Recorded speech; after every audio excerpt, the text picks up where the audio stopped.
பட்டாதாரி இளைஞர் அன்பு தம்பி ஆகாஷ் டெலிசன் காவல் படுகொலைக்கு நீதி கேட்டு இங்கு 13 நாட்களாக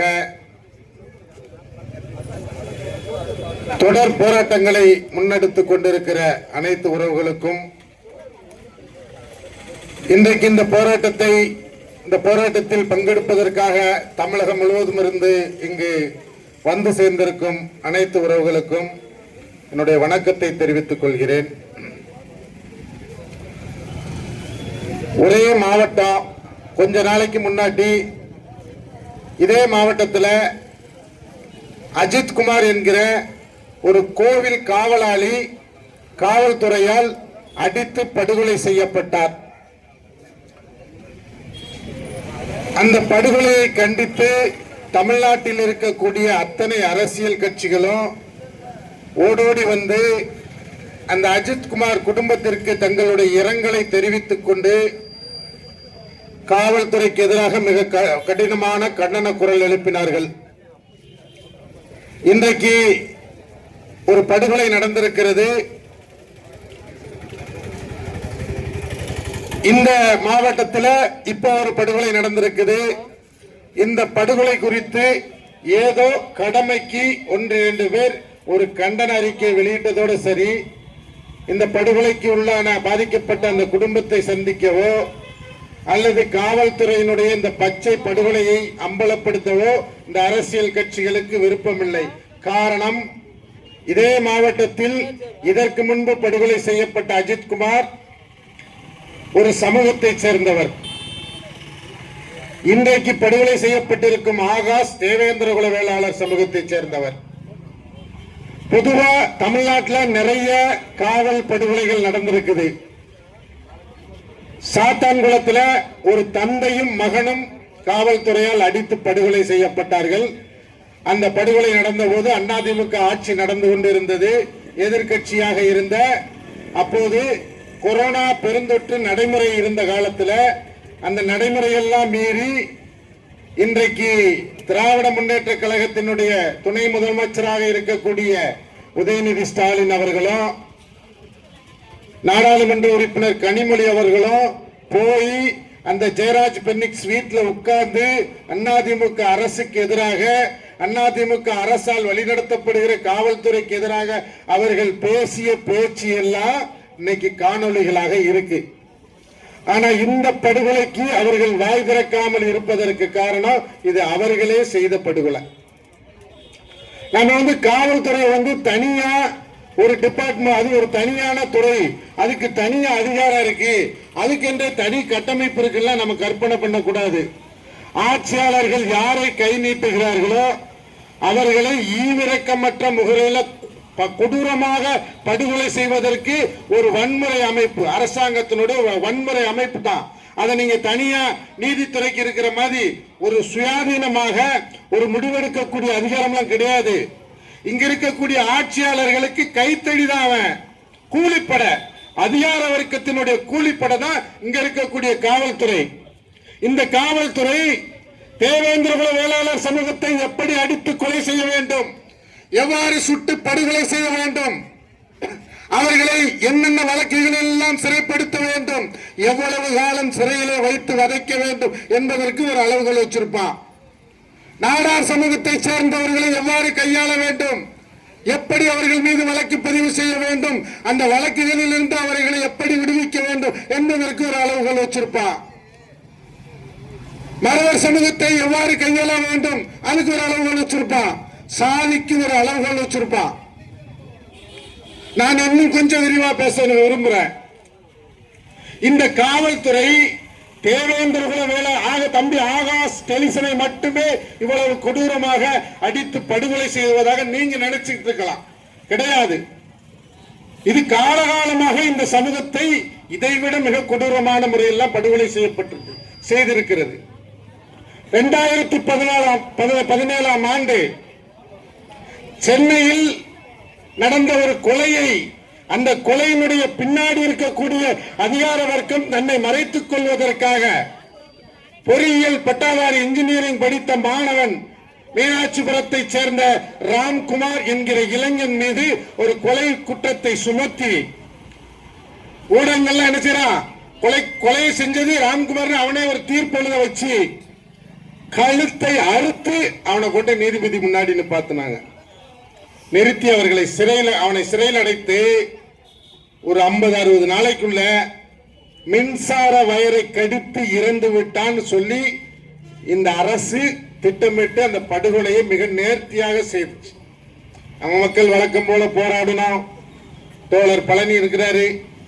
நாங்கெல்லாம் மிக விரிவான போராட்டங்களை முன்னெடுக்கும். தமிழகம் முழுவதும் தெரியும், இந்த மக்கள் ஒரு 10 நாளைக்கு கொந்தளிப்பா இருப்பாங்க, 20 நாளைக்கு கொந்தளிப்பா இருப்பாங்க, அல்லது ஒரு 50 நாளைக்கு கொந்தளிப்பா இருப்பாங்க. இவர்களை விட்டுட்டோம் அப்படின்னா அவங்க அவங்களுடைய கோபத்தை எல்லாம் தன்னுடைய பேச்சிலும் செயலிலும் ஏதோ ஒரு கோபத்துல போய் ஒரு பஸ் உடைப்பான், கள்ள கொண்டு எறிவான், பொது இடத்துல ஒரு வன்முறையோட முடிஞ்சிடும். இதுக்கு அப்புறம் தேவேந்திர குல வேளாளர்கள் வரமாட்டாங்க. ஏனென்றால் இவர்கள் வன்முறையை கூட ஒரு அளவாக கையாளக்கூடிய ஒரு அறம் சார்ந்த சமூகம்.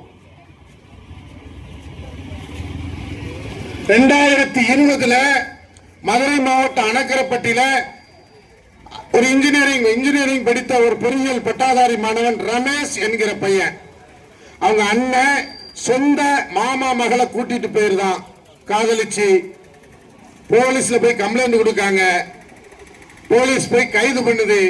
ரொம்ப ஏழ்மையான குடும்பம். அந்த ஊர்ல அணைக்கரப்பட்டிங்கிறது ஒரு 7000 குடும்பம் கொண்ட ஒரு பெரிய கிராமம். ஒரு காலத்துல 90கள்ல அந்த கிராமத்துக்குள்ள போலீஸ் நுழைய பயப்படுவாங்க. 1000 வீட்டுல துப்பாக்கி இருக்கும் அந்த ஊரு. அப்படியான ஊரு. அந்த தம்பியை போய் நைட்ல விசாரணைக்கு கூட்டிட்டு போறாங்க.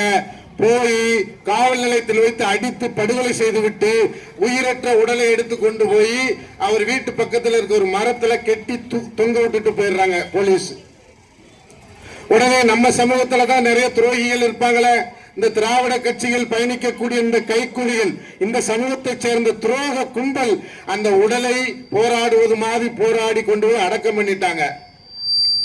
உடலை அடக்கம் செய்த பிறகு என்ன போராட்டம் இந்த சமூகத்தில் நடந்துவிடும்? போலீஸ் மெத்தனமா தான் இருந்தான்.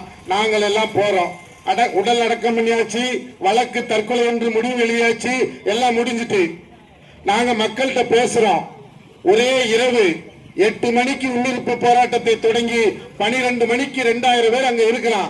1000 இளைஞர்கள் எதற்கும் தயாராக இருக்கிறான். எங்களுக்கு உடல் தேவையில்லை, வழக்கெல்லாம் தேவையில்லை.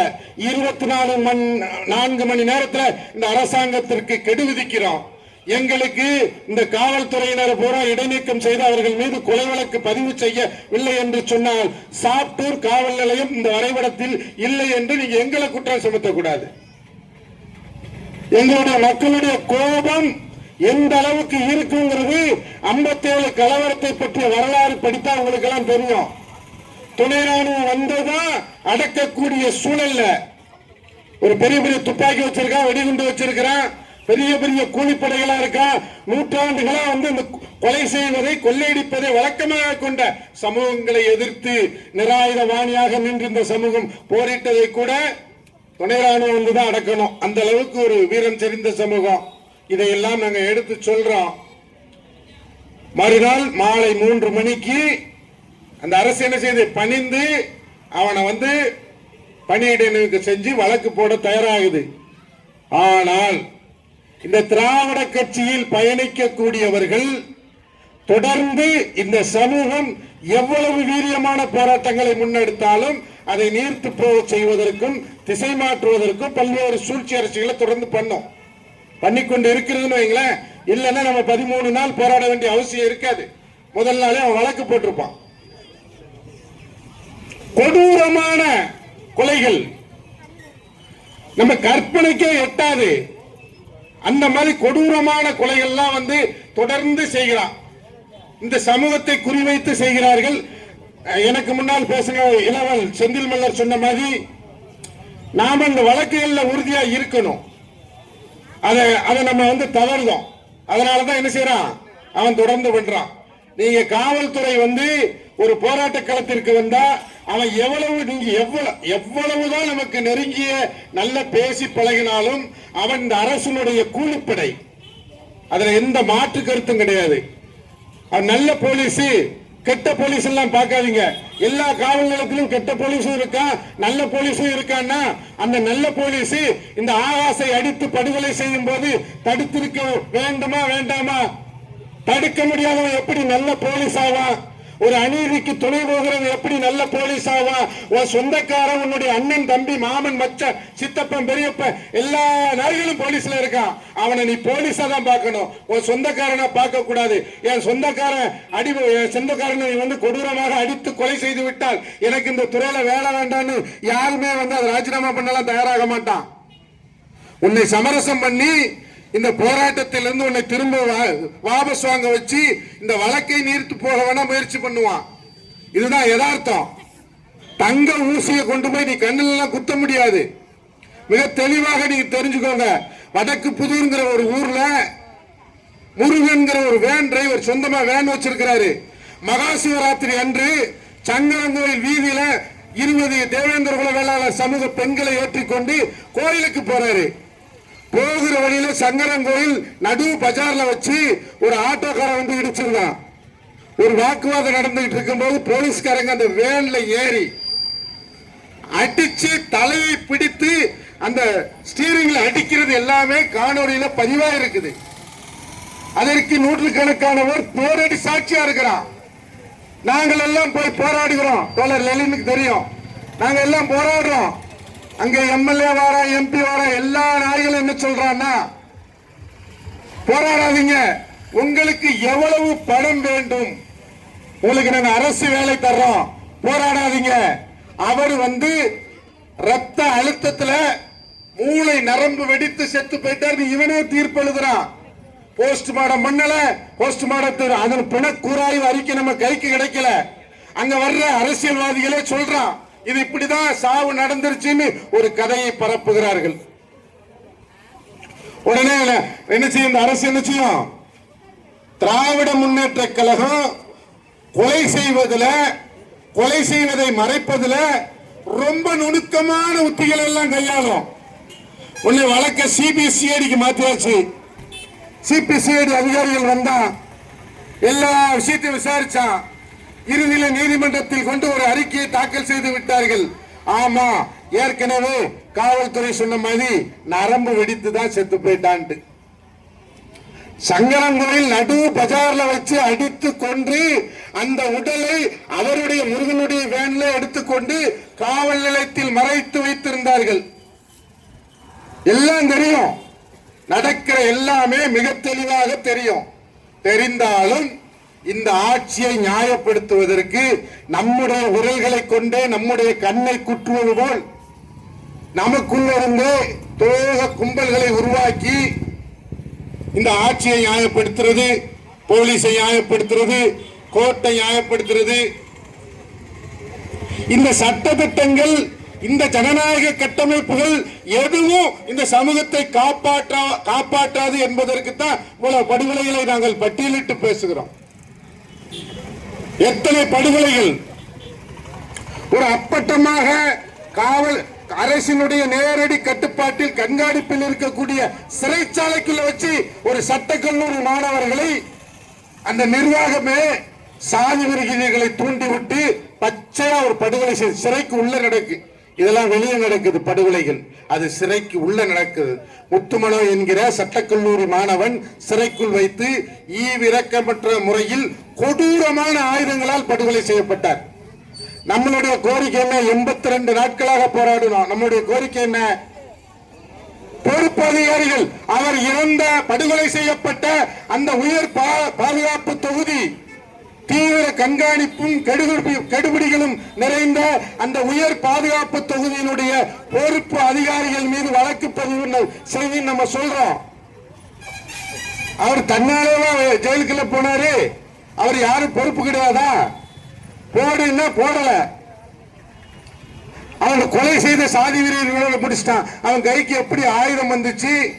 இந்த கொலை நடக்கிற வரைக்கும் நீங்க யாரும் தடுக்கலையா? இப்படிங்கிற நியாயமான முகாந்திரமான கேள்வி எல்லாம் நாம வச்சோம். அந்த கொலை நடக்கும் போது அதிமுக அரசு, கொலை நடந்து கொஞ்ச நாள் கழிச்சு திமுக அரசு வந்துருச்சு. அது அதிமுக அரசில் நடந்த கொலையாளாலும் அரசாங்கத்தினுடைய கூலிப்படை தானே செய்து காக்கி சட்டை போட்டிருப்பவர்கள் இங்க யாரு? வெளிப்படையாக பேசணுமா வேண்டாமா? ஏதோ போலீஸ் ஒரு துறை, அதுல கொஞ்சம் பேர் கெட்டவா இருப்பான், கொஞ்சம் பேர் நல்லவா இருப்பாங்கிற கதையெல்லாம் நமக்கு ஆகாது.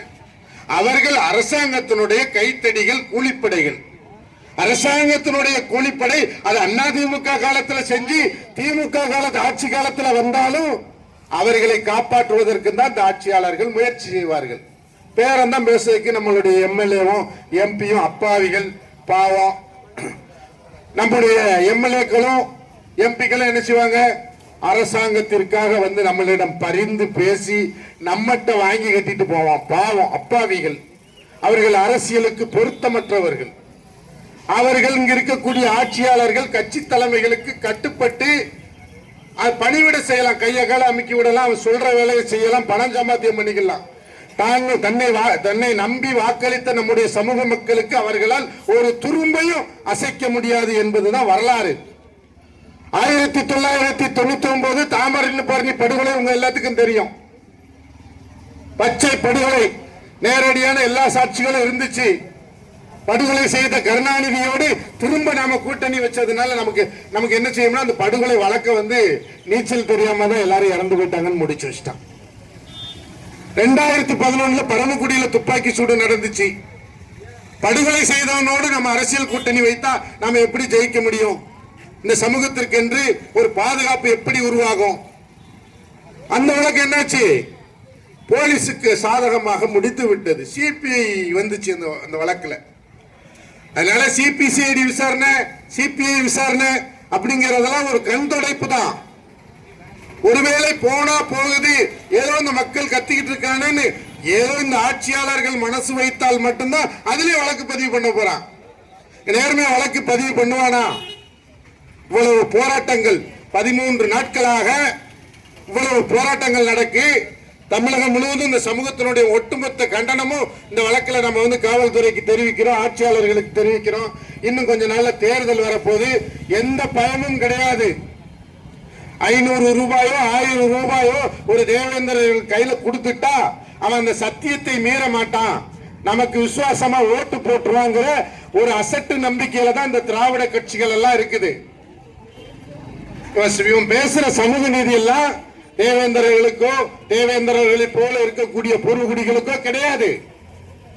நம்ம யார் காலகாலமாக அடித்து ஒடுக்குகிறார்களோ, கொலை செய்கிறார்களோ, நம்முடைய உடைமைகளை பறிக்கிறார்களோ, சொத்துக்களை அபகரிக்கிறார்களோ அவனுக்கு தான் சப்போர்ட்டா இருக்கிறான். இன்னைக்கு இந்த சமூக இங்க இருக்கிற அரசியல் லட்சணம் இதுதான்.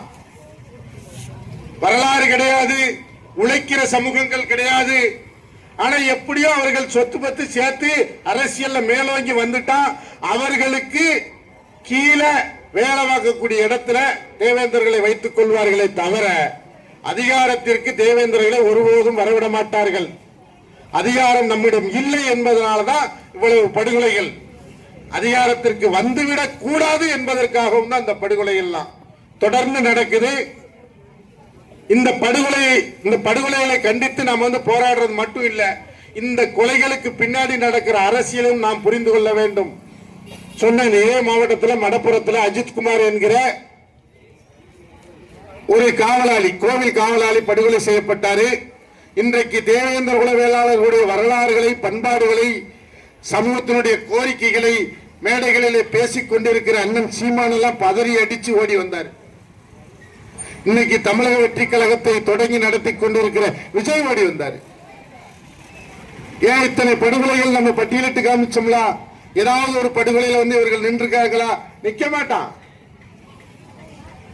தேவேந்திர குல வேளாளர்களை பற்றி பெருமையாக பேசிவிட்டால் இந்த சமூகம் தன்னை பெருமையாக பேசிவிட்டார்களே என்று உயிரையும் கொடுக்க தயாராயிருவான்.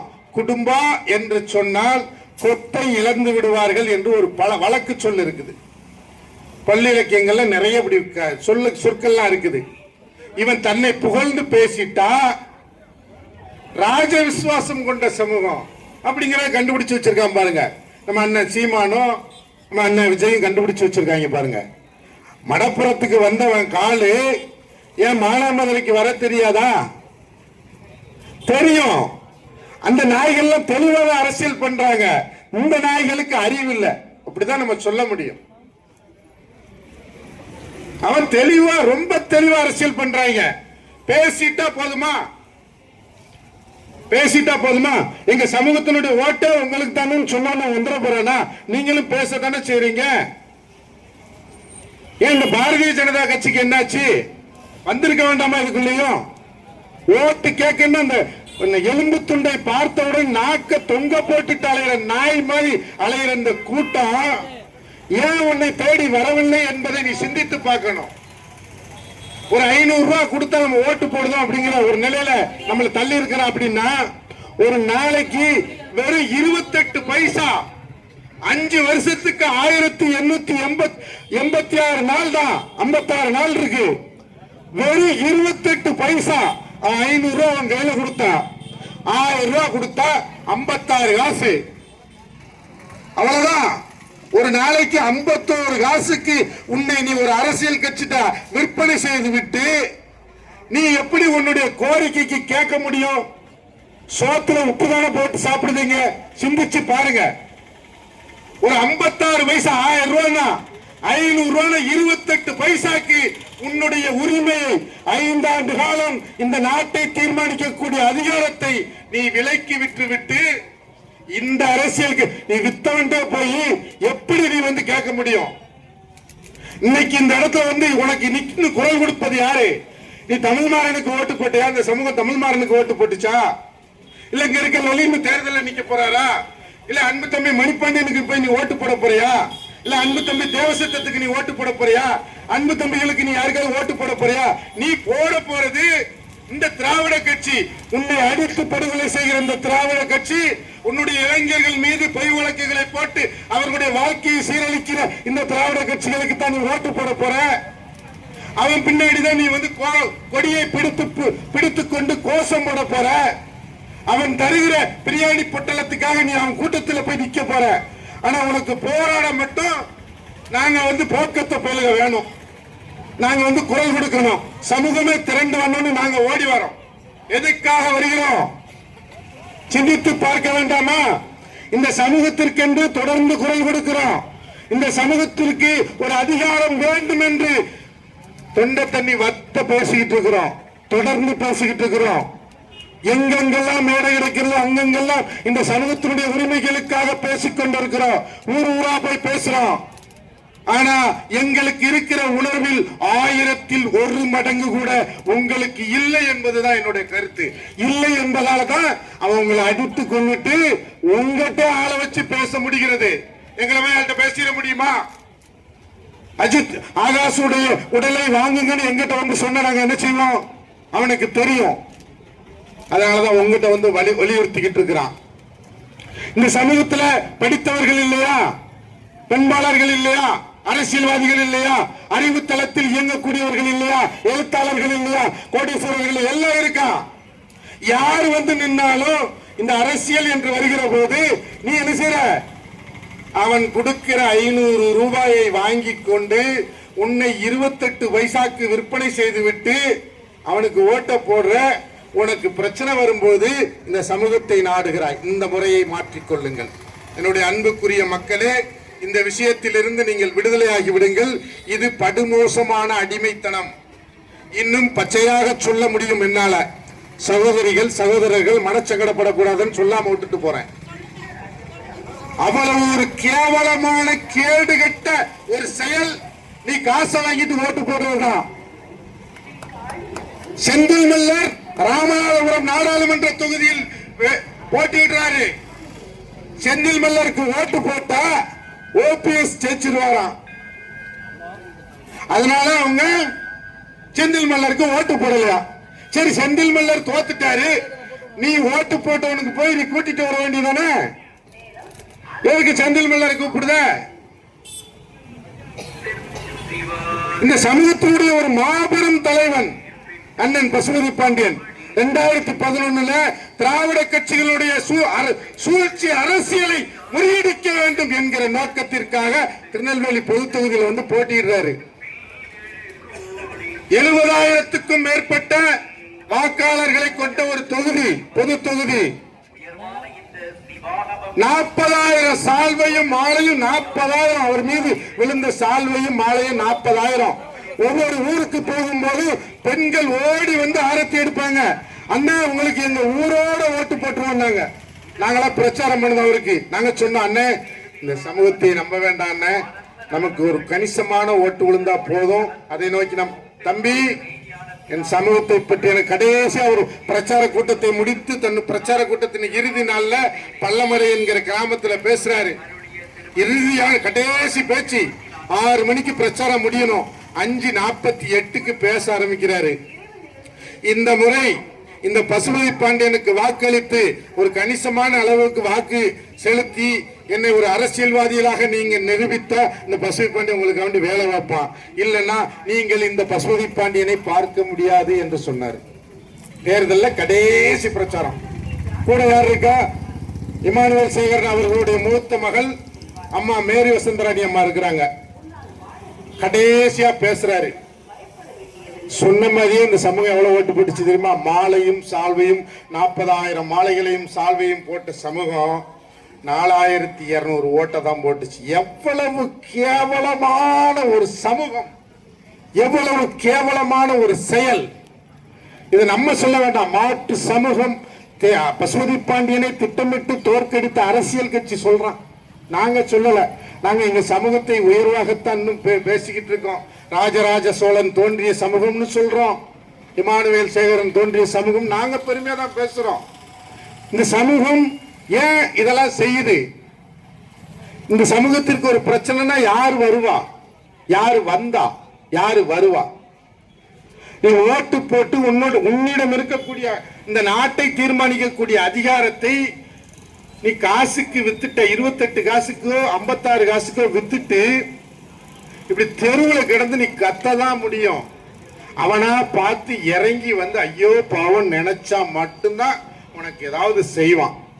அல்லது எங்களை போன்றவர்கள் சமூகத்திற்காக பல்வேறு இடங்களில் இருந்து எல்லா வேலை வெட்டியும் போட்டுட்டு இங்க வந்து நிக்கிறோம்ல, நாங்கள் ஏதாவது ஒரு முடிவு எடுத்தா அவன் செய்வான்.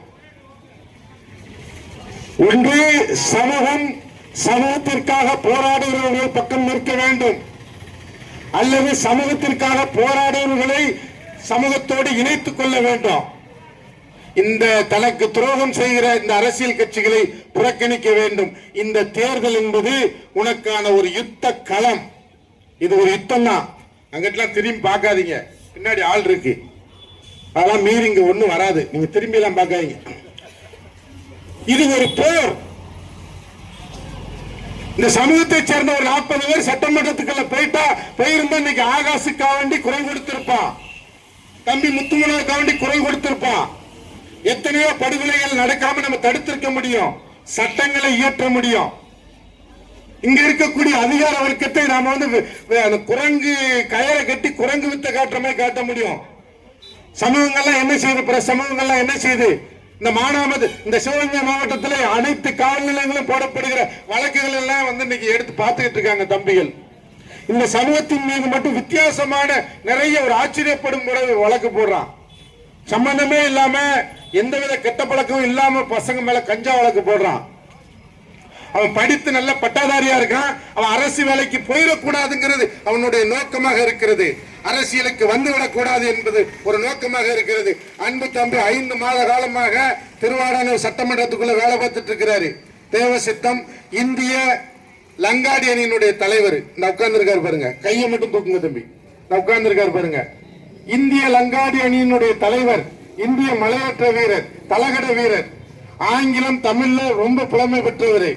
5 மாசமா இந்த சமூகத்தை நம்பி திருவாடனை தொகுதியில வேலை பார்த்துட்டு இருக்கிறாரு. நீங்க என்ன செய்வீங்க?